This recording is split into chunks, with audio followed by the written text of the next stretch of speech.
మా latest videos కోసం మా ఈ తెలుగు న్యూస్ ఛానల్ సబ్స్క్రైబ్ చేసి గంట సింబల్ యాక్టివేట్ చేసుకోండి. రేపే వారం రాత్రి 6:30 నుండి 9:30 మధ్యలో గుమ్మం దగ్గర ఇది చల్లితే చాలు కష్టాలు కన్నీళ్లు పోతాయి, వద్దన్న డబ్బు వస్తుంది. లక్ష్మీదేవి డబ్బుల మూటతో మీ ఇంట్లోకి అడుగుపెట్టి మీకు ఐశ్వర్యాన్ని ప్రసాదిస్తుందని, మీ సంపాదనను కూడా పెంచుతుందని పురాణాలు శాస్త్రాలు చెప్తూ ఉన్నాయి. ఈ పరిహారాన్ని చేయటం వల్ల ఇంట్లో కష్టాలు బాధలు తొలగిపోయి అద్భుతమైన ఫలితాలు వస్తాయి. శనివారం నాడు సూర్యోదయానికి ముందే నిద్రలేచి ఇంటిని వాకిలిని శుభ్రం చేసుకోండి. ఇంటిని శుభ్రం చేసేటప్పుడు ఉప్పు కర్పూరము కలిపిన నీటితో తుడిస్తే చాలా మంచిది. ఎందుకంటే ఇంట్లో తెలియకుండా ఉండే నకారాత్మక శక్తులన్నీ అంటే నెగిటివ్ ఎనర్జీ బయటికి వెళ్ళిపోతుంది. ఆ తర్వాత గుమ్మానికి పసుపు రాసి కుంకుమతో బొట్లు పెట్టి గుమ్మం పైన అందమైన ముగ్గు వేయండి. మీరు ఈరోజు గుమ్మాన్ని ఎంత చక్కగా అలంకరిస్తారో అంత త్వరగా లక్ష్మీదేవి మీ ఇంటికి వస్తుంది. కనుక ఈరోజు గుమ్మం దగ్గర ఇది చల్లితే చాలు మీ జీవితం అద్భుతంగా మారిపోతుంది. మీ సుడి తిరిగిపోతుంది. లక్షలు కాదు కోట్లు వచ్చి పడతాయి. మీరు కోరినంత ధనం వస్తుంది. ధన సమస్యలు పోతాయి. ధనం మిమ్మల్ని వెతుక్కుంటూ వస్తుంది అని పండితులు చెప్తూ ఉన్నారు. ఇంతకీ శనివారం రోజు సాయంత్రం 6:30 నుండి 9:30 మధ్యలో గుమ్మం దగ్గర ఏం చల్లాలి అనే విషయాన్ని ఇప్పుడు మనం ఈ వీడియోలో వివరంగా తెలుసుకుందాము. ముందు ఒక పవిత్ర కథను విందాం. ఫ్రెండ్స్, ఈ వీడియో చూసే ముందు కామెంట్ బాక్స్లో ఓం నమో వెంకటేశాయ అని కామెంట్ చేయండి. అలాగే ఈ వీడియోకి ఒక లైక్ కొట్టి మా ఛానల్ని కూడా సబ్స్క్రైబ్ చేసుకోవటం మర్చిపోవద్దు. ఒకసారి వైకుంఠంలో ఉన్న లక్ష్మీదేవి దగ్గరకు శని భగవానుడు వస్తాడు. లక్ష్మీదేవి మరియు శని భగవానుల మధ్య ఒక వాగ్వాదం జరిగింది. వీరిద్దరూ నేను గొప్ప అంటే నేను గొప్ప అని వాదులాడుకోవటం మొదలుపెట్టారు. వీరి ఇద్దరి వాదన విన్న విష్ణు భగవానుడు ఒక సలహా ఇచ్చాడు. విష్ణు భగవానుడు అంటున్నాడు, మీరు ఇద్దరూ కూడా భూలోకానికి వెళ్ళండి. ఎక్కడైతే మంచి గుణగణాలు కలిగిన రాజు ఉంటాడో అతని రాజ్యంలోనికి వెళ్ళి ఆ రాజును మీ ఇద్దరిలో ఎవరు గొప్పవారో చెప్పమని అడగండి అని విష్ణు భగవానుడు సలహా ఇచ్చాడు. దీనికి అంగీకరించిన లక్ష్మీదేవి శని భగవానులు భూలోకంలోనికి బయలుదేరుతారు. ప్రయాగ నగరంలో శ్రీవత్స అనే రాజు ఉన్నాడు. ఆ రాజు చాలా మంచివాడు. ఇతడి గొప్పతనం ఎన్నో నగరాలకు విస్తరణ చెంది ఉంది. లక్ష్మీదేవి మరియు శని భగవానుడు రాజసభలో ఉన్న శ్రీవత్స దగ్గరకు వచ్చి, మా ఇద్దరిలో ఎవరు గొప్ప అనే విషయం మేము తెలుసుకోలేకపోతూ ఉన్నాము. నువ్వు గొప్ప రాజువి కదా, మా ఇద్దరిలో ఎవరు గొప్ప అనే విషయాన్ని నువ్వు తేల్చి చెప్పు అని అన్నారు. లక్ష్మీదేవి శనిదేవుని మాటలు విన్న రాజు కొంచెం కంగారు పడ్డాడు. ఇప్పుడు నేను వీరి ఇద్దరిలో ఎవరు గొప్ప అని చెప్పను? శనిదేవుడు గొప్ప అని చెప్తే లక్ష్మీదేవికి కోపం వస్తుంది. లక్ష్మీదేవి గొప్ప అని చెప్తే శని భగవానుడికి కోపం వస్తుంది. లక్ష్మీదేవికి కోపం వస్తే నా రాజ్యంలోని సంపదలన్నీ పోతాయి. శని భగవానుడికి కోపం వస్తే నా రాజ్యాన్ని అష్టకష్టాల పాలు చేస్తాడు. రాజు ఆలోచించటం చూసిన లక్ష్మీదేవి శని భగవానుడు ఇలా అంటారు, మేమిద్దరం ఒక వారం తర్వాత మళ్ళీ నీ దగ్గరకు వస్తాము. అప్పటికి నువ్వు ఆలోచించుకొని మా ఇద్దరిలో ఎవరు గొప్పవారో చెప్పు అంటారు. లక్ష్మీదేవి శని భగవానుడు ఆ రాజు దగ్గర నుండి వెళ్ళిపోతారు. రాజు ఎవరు గొప్ప అని చెప్పాలి అని ఆలోచిస్తూ ఉన్నాడు. ఈ ఆలోచనతో రాజుకు తిండిపై నిద్రపై ఆసక్తి తగ్గిపోయింది. అలా 4 రోజులు గడిచాయి. ఇంకా 3 రోజులే ఉన్నాయి. నేను ఏం చెయ్యాలి అని ఆలోచిస్తూ ఉన్నాడు. రాజు చింతగా ఉండటం చూసిన రాణి, ఏమయ్యింది? మీరు ఎందుకని కొద్ది రోజుల నుండి చాలా ఆందోళనగా ఉంటున్నారు?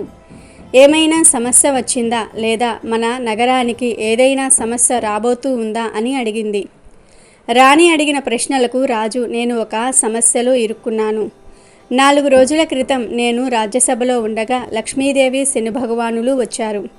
వారిద్దరూ వారిలో ఎవరి గొప్ప అనే విషయాన్ని నన్ను చెప్పమన్నారు అని రాజు అన్నాడు. ఆ మాటలు విని రాణి ఇలా అడుగుతుంది, అయితే మీరు వారిద్దరిలో ఎవరు గొప్ప అని చెప్పారు. దానికి రాజు, నేను ఎవరు గొప్ప అని చెప్పలేదు. ఇంకా దానికోసం వారు నాకు ఒక వారం రోజులు గడువు ఇచ్చారు. ఇప్పటికి 4 రోజులు అయిపోయాయి, కానీ నాకు సమాధానం దొరకలేదు. నేను ఎవరు గొప్ప అని చెప్పను. ఒకరు గొప్ప అని చెప్తే మరి ఒకరికి కోపం వస్తుంది. నేను ఏం చెయ్యను అని రాజు రాణితో అన్నాడు. దానికి రాణి ఇలా అంటుంది, నేను మీకు ఒక సలహా ఇస్తాను. మీరు మీ సింహాసనం కుడి పక్కన బంగారు సింహాసనం ఒకటి వేయించండి. అలాగే మీ ఎడమవైపు వెండి సింహాసనం వేయించండి. ఎప్పుడైతే లక్ష్మీదేవి శనిదేవుడు మీ వద్దకు వస్తారో వారిని కూర్చోమని చెప్పండి. వారు ఎంచుకున్న కుర్చీలు వారి స్థాయిని గొప్పతనాన్ని రుజువు చేస్తాయి అని చెప్పింది. రాణి సలహా విన్న రాజు ఆనందంతో ఉప్పొంగిపోయాడు. మరుసటి రోజు కొంతమందిని పిలిచి ఒక బంగారు సింహాసనం, ఒక వెండి సింహాసనం చేయించమని చెప్పాడు. వారం రోజులు గడిచిపోయాయి. లక్ష్మీదేవి శనిదేవుడు రాజు దగ్గరకు వచ్చారు. రాజు వారిని కూర్చోమని చెప్పగా లక్ష్మీదేవి బంగారు సింహాసనంపై, శనిదేవుడు వెండి సింహాసనంపై కూర్చున్నారు. లక్ష్మీదేవి శనిదేవుడు రాజుని, మా ఇద్దరిలో ఎవరు గొప్పవారో చెప్పు అన్నారు. దానికి రాజు, మీ ఇద్దరిలో ఎవరు గొప్పవారో మీరే స్వయంగా నిర్ణయం తీసుకున్నారు అన్నాడు. ఆ మాటలకు శని భగవానుడు ఆశ్చర్యపోయాడు. తాను దేనిపైన కూర్చున్నాడో చూసుకున్నాడు. శని భగవానుడు మనసులో ఇలా అనుకుంటున్నాడు, నేను వెండి సింహాసనంపై కూర్చున్నా, లక్ష్మీదేవి బంగారు సింహాసనంపై కూర్చుంది. వెండి కంటే బంగారం విలువైనది. వెండి కన్నా బంగారాన్ని గొప్పగా భావిస్తారు, అంటే లక్ష్మీదేవియే గొప్పదా అని ఆలోచించి వెంటనే తాను కూర్చున్న సింహాసనంపై నుంచి లేచి రాజువైపు కోపంగా చూసి బయటకు వెళ్ళిపోయాడు. శనిదేవుడు వెళ్ళటం చూసిన రాజుకు భయం వేసింది. వెంటనే లక్ష్మీదేవి ఇలా అంటుంది, నువ్వేమీ భయపడకు, నీకు తోడుగా నేనుంటాను అంటుంది. శనిదేవుడికి కోపం రావటం వల్ల శ్రీవత్స రాజ్యానికి విపరీతమైన కరువు వచ్చింది. రాజ్యంలో పంటలు పండలేదు, వానలు కురవలేదు. దానితో రాజ్యంలోని ప్రజలంతా పక్క రాజ్యానికి వెళ్ళటం మొదలుపెట్టారు. చాలా వరకు రాజ్యంలోని ప్రజలంతా రాజ్యాన్ని విడిచి వెళ్ళిపోయారు. అలా ఏడాది గడిచింది. రాజ్యంలో పరిస్థితులు ఏమీ చక్కబడలేదు. దాంతో రాజు రాణి కూడా రాజ్యం విడిచి వెళ్ళాలని నిర్ణయించుకున్నారు.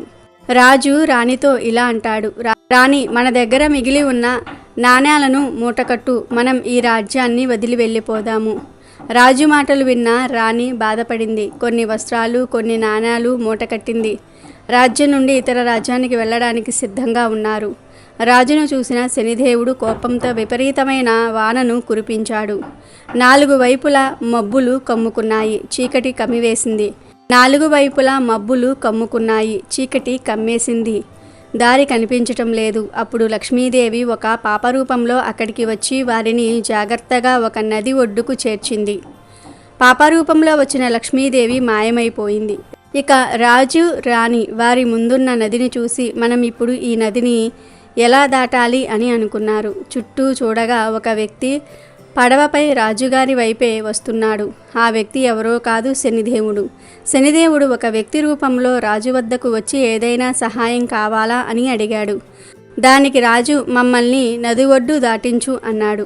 అప్పుడు ఆ వ్యక్తి, రాజా, నా పడవలో 2 మాత్రమే సరిపడతారు. ఒకరు నేను, ఇంకొకరు నాతో ప్రయాణం చేసే వ్యక్తి. కానీ మీరు 2 ఉన్నారు. మీతో పాటు కొన్ని మూటలు కూడా ఉన్నాయి అన్నాడు. దానికి రాజు, సరే అయితే ముందు ఈ పడవలో నా భార్య అయిన చిత్రాంగిని ఎక్కించుకో, ఆ తర్వాత నన్ను ఎక్కించుకో, చివరిగా ఈ మూటలను తీసుకొని మా వద్దకు వచ్చేయి అన్నాడు. రాజు మాటలు విన్న ఆ వ్యక్తి సరే అని చెప్పి ముందు రాణిని ఒడ్డుకు చేర్చాడు. ఆ తర్వాత రాజును ఒడ్డుకు చేర్చాడు. ఇక చివరిగా రాజుగారు తెచ్చుకున్న మూటలను పడవలోనికి ఎక్కించుకొని వస్తూ ఉన్నాడు. వ్యక్తి రూపంలో ఉన్న శనిదేవుడు నది మధ్యలోకి రాగానే పడవతో సహా మాయమైపోయాడు. రాజు వద్ద ఉన్న డబ్బంతా శనిదేవుడు తీసుకొని మాయమైపోయాడు.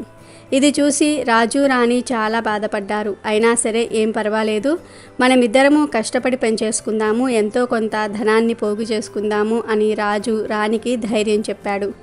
రాజు రాణి ఒక నగరానికి చేరుకున్నారు. ఆ నగరంలో చిన్న పాక వేసుకొని నివసించడం ప్రారంభించారు.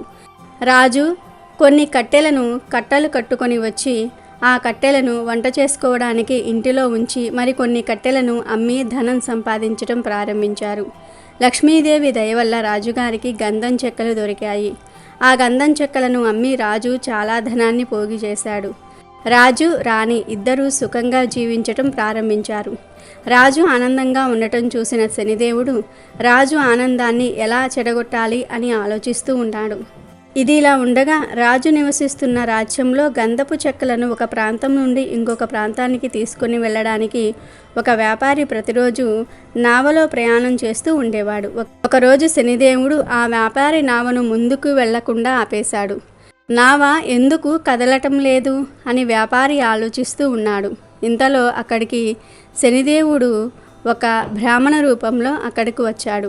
బ్రాహ్మణ రూపంలో ఉన్న శనిదేవుడు వ్యాపారితో ఇలా అంటారు: ఈ గ్రామంలో ఒక పతివ్రత స్త్రీ ఉంది. ఆ స్త్రీ నీ నావ తాకితేనే నీ నావ ముందుకు వెళ్తుంది. వెంటనే ఆ స్త్రీ ఎవరో కనిపెట్టు అని చెప్పి ఆ బ్రాహ్మణుడు అక్కడి నుండి అదృశ్యమయ్యాడు. బ్రాహ్మణుడి మాటలు ముందు వ్యాపారి నమ్మలేదు. నావ కదలడానికి చేయవలసిన ప్రయత్నాలన్నీ కూడా చేశాడు. వ్యాపారి ఇలా ఆలోచిస్తాడు: అరే, నావ బాగానే ఉంది, నావలో ఎలాంటి రిపేరు లేదు, మరి ఎందుకని నా నావ ముందుకు వెళ్ళటం లేదు అని అనుకొని, ఒకవేళ ఆ బ్రాహ్మణుడు చెప్పినట్లుగా ఈ రాజ్యంలో ఉన్న పవిత్రమైన స్త్రీ నా నావను తాగితే నా నావ ముందుకు కదులుతుందేమో చూద్దాము అని అనుకుంటాడు. వెంటనే అక్కడ ఉన్న కొంతమంది స్త్రీలను పిలిచి, చూడండి, మీలో ఎవరైతే పవిత్రమైన స్త్రీలు ఉంటారో వారు నా నావను తాకండి, అప్పుడే నా నావ ముందుకు సాగుతుంది అన్నాడు. ఆ మాటలు విని స్త్రీలంతా ముందుకు వచ్చి ఆ నావను తాకారు, కానీ నావ కదలలేదు. ఇంతలో ఒక స్త్రీ రాణి చిత్రాంగి ఇంటికి వచ్చి నావ విషయం చెప్తుంది. అయితే రాణి చిత్రాంగిని తాను రాను అని చెప్తుంది. నా భర్త బయటికి వెళ్ళాడు, తను వచ్చే సమయానికి నేను ఇంటిలో లేకపోతే బాధపడతారు. నా భర్తకు చెప్పకుండా నేను బయటకు ఎక్కడికి రాను అంటుంది. ఆ మాటలు విని ఆ స్త్రీ అక్కడ నుండి నావ ఉండే చోటుకు వెళ్తుంది. ఆమె కూడా ఆ నావను తాకుతుంది, కానీ నావ కదలదు. ఏంటి, ఈ రాజ్యంలో నా నావను ముందుకు నడిపే ఒక్క స్త్రీ కూడా లేదా అని బాధపడతాడు. అప్పుడు ఒక స్త్రీ ఇలా అంటుంది: ఒక స్త్రీ ఇంకా రాలేదు, తన భర్త కట్టెలు కొట్టడానికి వెళ్ళాడంట. తను తన భర్త చెప్తే గాని ఇల్లు కదిలి రాను అంది. వెంటనే ఆ వ్యాపారి, దయచేసి మీరు ఒక్కసారి ఆమె వద్దకు వెళ్ళి మళ్ళీ ఈ విషయం గురించి చెప్పండి, ఆలస్యమైతే నా వ్యాపారం దెబ్బతింటుంది అని అంటాడు. ఆ స్త్రీ రాణి చిత్రాంగిని దగ్గరకు వెళ్ళి, నావ దగ్గరకు నువ్వు ఒక్కదానివే రాలేదు, నువ్వు తాకితే గాని ఆ నావ కదిలేలా లేదు అంటుంది. ఆ మాటలు విన్న రాజు రాణిని, ఏంటి, నువ్వు తాకితే తప్ప నావ కదలదా అన్నాడు. అప్పుడు రాణి, అదేమీ నాకు తెలియదు, మీరు ఇంట్లో లేనప్పుడు ఒక స్త్రీ వచ్చి నన్ను ఆ నావ దగ్గరకు రమ్మని చెప్పింది, నేను నా భర్త ఇంటిలో లేరు, రాను అన్నాను, అంతే అంది. దానికి రాజు, ఒకవేళ నిజంగానే నువ్వు ఆ నావను తాకితే ఆ నావ కదిలితే ఆ వ్యాపారికి మంచి జరుగుతుందేమో అంటాడు రాజు. దానికి రాణి, అదేమీ నాకు తెలియదు, నాకు అక్కడకు వెళ్ళటం ఇష్టం లేదు అంటుంది. దానికి రాజు, చూడు, నువ్వు ఒకప్పుడు రాణివి. రాణి తన రాజ్యంలో ప్రజలు కష్టంలో ఉంటే చూస్తూ ఊరుకోదు కదా, కాకపోతే ఇప్పుడు నీ స్థాయి మారింది అంతే, కానీ నువ్వు ప్రజలు కష్టంలో ఉంటే సాయం చేయాలి అని రాజు రాణికి నచ్చజెప్పి ఆ నావ వద్దకు తీసుకుని వెళ్తాడు. నావలో ఉన్న వ్యాపారి రాణి చిత్రాంగిని చూసి ఆమె అందానికి ముగ్ధుడై ఆమెను తనతో తీసుకుని వెళ్ళాలని అనుకుంటాడు. రాణి నావపై చెయ్యి వేయగానే నావ కదిలింది. అది చూసి రాజు, అక్కడ ఉన్న ప్రజలు ఆశ్చర్యపోయారు. కొంత సమయానికి ప్రజలు అక్కడి నుండి వెళ్ళిపోయారు. రాజు, రాణి, ఆ వ్యాపారి మాత్రం అక్కడ ఉన్నారు. వ్యాపారి వారికి కృతజ్ఞతలు చెప్పాడు, కానీ ఆ వ్యాపారి బుర్రలో ఒక చెడు ఆలోచన వచ్చింది. వెంటనే రాజును వెనక్కి తోసి రాణిని నావలో ఎక్కించుకొని చాలా దూరం వెళ్ళిపోయాడు. రాజు చూసేసరికి నావ చాలా దూరం వెళ్ళిపోయింది. రాజు చాలా బాధతో గట్టిగట్టిగా రాణిని పేరుతో పిలిచాడు. అక్కడ రాణి కూడా రాజును పిలుస్తూ ఉంది, కానీ ఏం లాభం లేదు. తరువాత రాణి చిత్రాంగిని ఆ వ్యాపారస్తుణ్ణి కోపగించుకొని సూర్య భగవానుణ్ణి ప్రార్థించింది. నాకు కురీపు రూపాన్ని ఇవ్వు, నేను నా శరీరాన్ని ఎవరికీ ఇవ్వను, సూర్య భగవానుడు నా శీలాన్ని కాపాడండి అని గట్టిగా సూర్య భగవానుణ్ణి ప్రార్థించింది. సూర్య భగవానుడు చిత్రాంగిని రూపాన్ని కురీపుగా మార్చేశాడు. ఆమెను చూసిన వ్యాపారి భయపడి ఆమెను తాకే సాహసం కూడా చేయలేదు. ఇక చేసేది ఏమీ లేక ఆమెను ఆ నావలోనే ఉంచాడు. తనతోనే ఆ నావలో ఆమెను తీసుకొని ఇతర దేశాలకు ప్రయాణం చేసేవాడు. ఇక రాజు విషయానికి వస్తే, భార్యను పోగొట్టుకున్న రాజు తనకు ఉన్న ఆస్తినంతా వదిలేసి ఒక ఆశ్రమానికి వెళ్ళి అక్కడ ఉన్న సాధువులకు, గోవులకు సేవ చేస్తూ ఉన్నాడు. గోవులకు ఆహారం పెడుతూ ఉన్నాడు. అయితే లక్ష్మీదేవి కృప వల్ల ఆవులు వేసే పేడ కాస్త బంగారు ముద్దలుగా వచ్చాయి. ఆ బంగారు ముద్దలతో రాజు చాలా ధనవంతుడు అయ్యాడు. ఆ బంగారం ముద్దలను బాగా పోగు చేసేవాడు. తన భార్యను తీసుకొని వెళ్ళిన వ్యాపారి ఏదో ఒక రోజు మళ్ళీ ఈ రాజ్యానికి రాకపోతాడా అని ఆశగా ఎదురు చూస్తూ ఉండేవాడు. ఒకరోజు రాజు బంగారాన్ని కరిగించి ఏదైనా తయారు చేయడానికి పక్క రాజ్యానికి తీసుకుని వెళ్దాం అనుకున్నాడు. అప్పుడు ఆ రాజుకు ఆ వ్యాపారి నావ కనిపించింది. వెంటనే అతడిని పిలుస్తాడు. రాజుకు ఆ వ్యాపారి గుర్తున్నాడు. కానీ రాజు ముసుగు వేసుకొని ఉండటం వల్ల వ్యాపారి రాజును గుర్తుపట్టలేదు. వ్యాపారి రాజు వద్దకు రాగానే రాజు ఇలా అంటాడు, అయ్యా, నన్ను ఆ ఒడ్డుకు చేర్చండి. నా వద్ద చాలా బంగారం ఉంది. నేను దీనిని కరిగించి నా భార్యకు మంచి ఆభరణం చేయిస్తా అని చెప్పి బంగారు ముద్దలు ఉన్న మూటలను చూపిస్తాడు. బంగారంపై ఆశపడిన వ్యాపారి రాజును నావలోకి ఎక్కించుకుంటాడు. రాజు రాణిని వెతికే పనిలో ఉండగా వ్యాపారి వెనక నుండి వచ్చి రాజును నీటిలోనికి తోసేస్తాడు. నీటి శబ్దం విన్న రాణి బయటకు చూసింది. రాజు నీటిలో పడిపోవటం చూసిన రాణి నావలో ఉండే గాలి తలగడను రాజుకు అందేలాగా విసిరింది. రాజు ఎలాగోలా ఒడ్డుకు చేరుకున్నాడు. అక్కడ ఉన్న కొంతమంది ప్రజలు శ్రీవత్సరాజును మీరు ఎవరు, ఎలా ఈ నీటిలో కొట్టుకుని వచ్చారు అని అడుగుతారు. అప్పుడు శ్రీవత్సరాజు నేను నాకున్న సర్వస్వాన్ని కోల్పోయాను అంటాడు. అప్పుడు ప్రజలంతా కలిసి ఆ రాజ్యపు రాజు వద్దకు శ్రీవత్సరాజును తీసుకుని వెళ్తారు. శ్రీవత్సరాజు ఆ రాజ్యపు రాజును చూసి ఇలా అంటాడు, అయ్యా, నాకు మీ రాజ్యంలో ఏదో ఒక పని ఇప్పించండి అంటాడు. ఆ మాటలు విన్న రాజు శ్రీవత్సను పూలమాలిగా నియమిస్తారు. శ్రీవత్సరాజు పూలమాలిగా ఉంటూ చుట్టూ ఉన్న పూల మొక్కలను చెట్లను అందంగా పెంచటం ప్రారంభించాడు. రాజుకు ఒక కూతురు ఉంది. ఆమె అలంకరణ కోసం తోటలో నుండి కొన్ని పూలను దండగా గుచ్చి ఆమెకు పంపేవారు. అయితే ఒకరోజు రాజు కూతురు తన చెలికత్తెలతో ఇలా అంటుంది, ఈ మధ్య నాకు వచ్చే పూలమాలలు చాలా అందంగా ఉంటున్నాయి. ఎవరు వీటిని ఇంతగా అందంగా కడుతూ ఉన్నారు అని రాణి అడుగుతుంది. ఆ మాటలు విన్న చెలికెత్తెలు, యువరాణి గారు, రాజుగారు కొత్తగా ఒక పూలమాలని ఏర్పాటు చేశారు. ఆయనే ఈ పూలమాలను తయారు చేస్తూ ఉన్నారు అంది. ఆ మాటలకు యువరాణి ఆ తోటమాలిని చూడడానికి వస్తుంది. పూల మొక్కలలో ఉన్న శ్రీవత్స అందాన్ని చూసి యువరాణి అతనిని భర్తగా పొందాలని కోరుకుంటుంది. ఈ విషయాన్ని నేరుగా తన తండ్రి గారికి చెప్తుంది. రాజు అయిన తన తండ్రి గారు శ్రీవత్సను చాలా కాలంగా చూస్తూనే ఉన్నారు. ఆయన ప్రవర్తన సామాన్య ప్రజలుగా లేదు. ఒకప్పుడు రాజుగా చేసిన వాడిగా లేదా రాజ్య సభలో ఒక వ్యక్తిగా కనిపిస్తూ ఉన్నాడు. ఏదైతే అది అయింది, నీ సంతోషమే నా సంతోషం అని యువరాణితో చెప్పి శ్రీవత్సరాజును పిలిపించాడు. యువరాణి నిన్ను పెళ్లి చేసుకోవాలని అనుకుంటుందని చెప్పాడు. దానికి శ్రీవత్సడు, నేను యువరాణిని పెళ్లి చేసుకునే స్థాయి లేనివాడిని. అయినా నాకు ముందే పెళ్ళయింది. నేను తనను కోల్పోయాను, నా ధనాన్ని కోల్పోయాను అని చెప్పాడు. కానీ తాను ప్రయాగ నగరానికి రాజు అని చెప్పలేదు. యువరాణి శ్రీవత్స కథ విని, అయినా పర్వాలేదు, నేను మిమ్మల్నే పెళ్లి చేసుకుంటాను అని చెప్పింది. శ్రీవత్స కూడా ఒప్పుకుంటారు. యువరాణి మరియు శ్రీవత్స ఒకరోజు రాజ్యభవనం పైన ఉండగా రాజుకు నావలు కనిపించాయి. ఆ నావలను ఎవరు ఎక్కడికి ఎలా పంపిస్తున్నారు అని రాజు యువరాణిని అడుగుతాడు. అప్పుడు రాణి, నావలను ఇతర ప్రాంతాలకు, దేశాలకు రవాణా కోసం పంపుతాము. అక్కడ ఒక వ్యక్తి ఉంటాడు. తానే నావలో వచ్చే ప్రతి వస్తువును చూస్తూ నావ ఎక్కడికి వెళ్ళాలో చెప్తాడు. ఆ మాటలు విని రాజు, నావకు సంబంధించిన పనిలో ఏదైనా పని నాకొకటి చూడమని మీ తండ్రి గారితో చెప్పు అంటాడు. ఆ మాటలకు రాణి నవ్వి, చూడండి, ఇదంతా మీ సొంతం. మీరు మీకు నచ్చింది చేయండి. నావలు ఉండే ప్రదేశానికి వెళ్ళి మీకు నచ్చిన పనిని చేసుకోండి. కానీ ఒక విషయం గుర్తుపెట్టుకోండి, మీరు ఇప్పుడు నా భర్త, ఈ రాజ్యానికి యువరాజు. మిమ్మల్ని ఎవరైనా ఎదిరిస్తే వారిని క్షమించకండి. అలాగే ఇతరులకు ఆదేశాలను ఇవ్వడం మర్చిపోకండి అని చెప్తుంది. ఆ మాటలు విని సరే అని చెప్తాడు శ్రీవత్సడు. మరుసటి రోజు శ్రీవత్సడు నావలుండే ప్రదేశానికి వెళ్ళాడు. తన భార్యను మరియు బంగారాన్ని దొంగిలించిన వ్యాపారి కోసం ఎదురు చూడసాగాడు. అలా కొద్ది రోజులు అయ్యాయి. ఆ వ్యాపారి నావపై రావటం చూసిన శ్రీవత్సడు అక్కడ ఉన్న పనివాళ్లను పిలిచి ఆ వ్యాపారిని తన వద్దకు తీసుకురమ్మని చెప్పారు.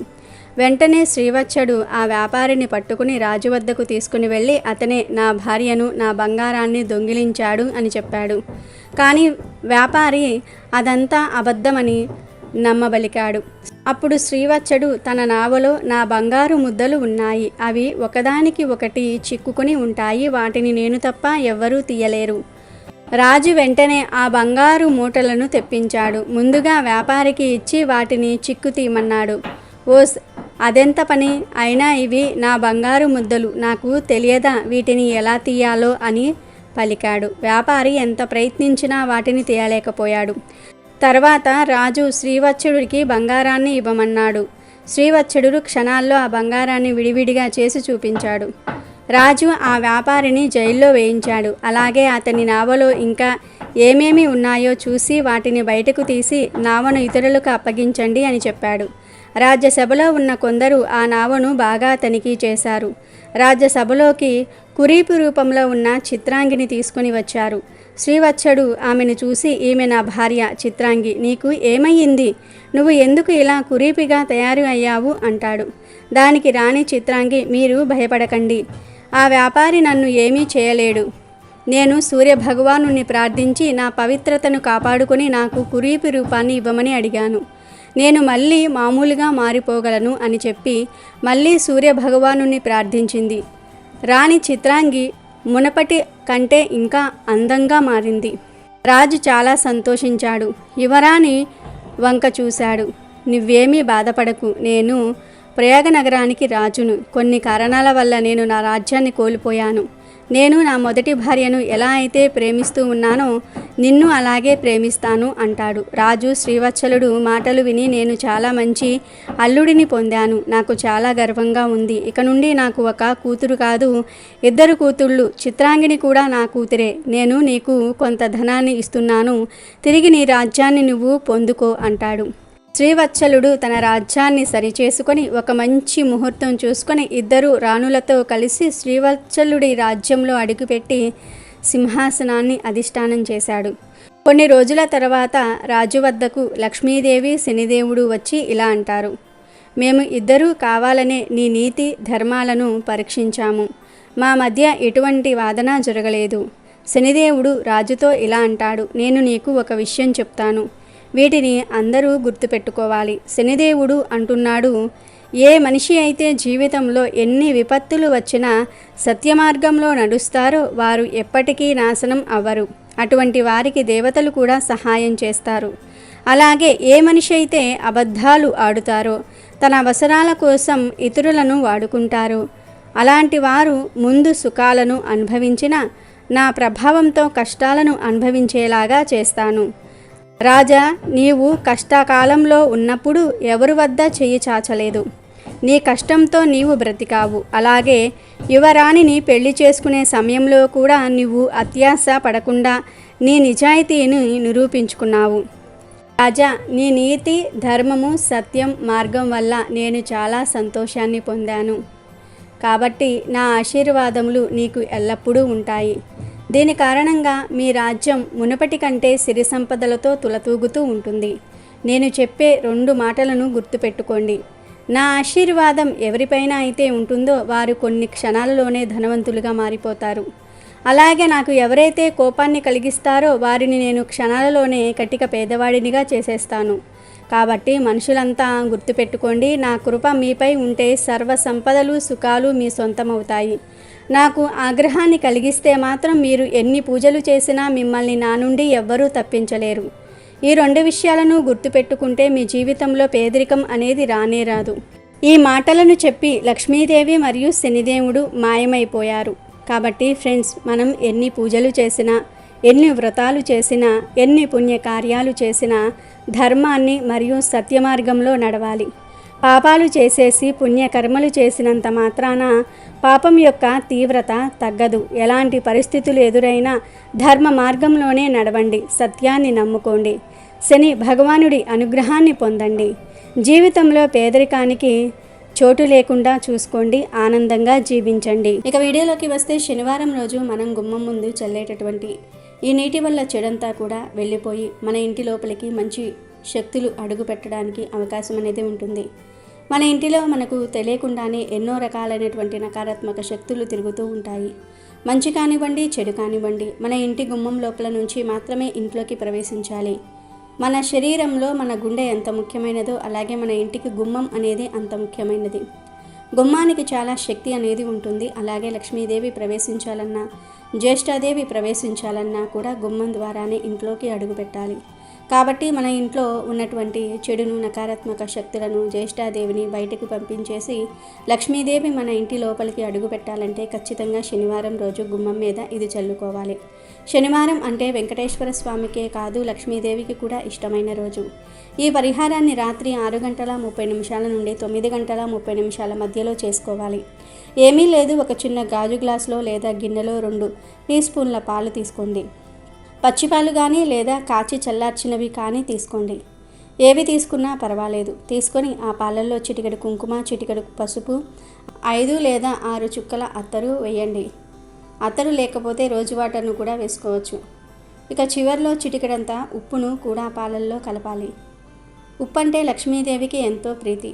ఉప్పుకు పాలకు లక్ష్మీదేవికి దగ్గర సంబంధాలు ఉన్నాయి. ఇలా ఇవన్నీ కలిపిన పాలను గుమ్మం దగ్గర చిలకరించాలి. అంటే కుడివైపు 2 చుక్కలు, ఎడమవైపు 2 చుక్కలు చిలకరిస్తే సరిపోతుంది. ఇలా శనివారం రోజు పాలను గుమ్మం దగ్గర చల్లటం వల్ల అందులో కలిపిన వస్తువులు పరమ పవిత్రంగా మారి మీకు అద్భుతమైన ఫలితాలను తెచ్చిపెట్టి మీ జీవితాన్ని మార్చేస్తాయి. మీ ఇంట్లోకి ధనం వచ్చేలాగా చేస్తాయి. అంతా మంచి జరిగేలాగా చేస్తాయి. కుంకుమ, పసుపు శుభాలను సూచిస్తాయి. అత్తరు లక్ష్మీదేవి రాకను సూచిస్తుంది. వీటన్నిటినీ పాలల్లో కలిపి గుమ్మం మీద చల్లటం వలన మీ ఇంటికి పట్టిన దరిద్రమంతా కూడా పోతుంది. అదృష్టం మిమ్మల్ని వరిస్తుంది. లక్షలు కాదు, కోట్లు వచ్చి పడతాయి. మీరు కోరుకున్నంత ధనం వస్తుంది. మీరు పట్టిందల్లా బంగారం అవుతుంది. లక్ష్మీదేవి అనుగ్రహం పుష్కలంగా దొరుకుతుంది. కనుక మీరు కూడా ఈ శనివారం రోజు రాత్రికి గుమ్మం మీద ఈ పాలను చల్లి శుభ ఫలితాలను పొంది ఆనందంగా జీవించండి. అమెజాన్లో బెస్ట్ డిస్కౌంట్స్ కోసం వీడియో డిస్క్రిప్షన్లో లింకు ఉంది, చూడండి. అలాగే మా టెలిగ్రామ్ ఛానల్ సబ్స్క్రైబ్ చేసుకోండి.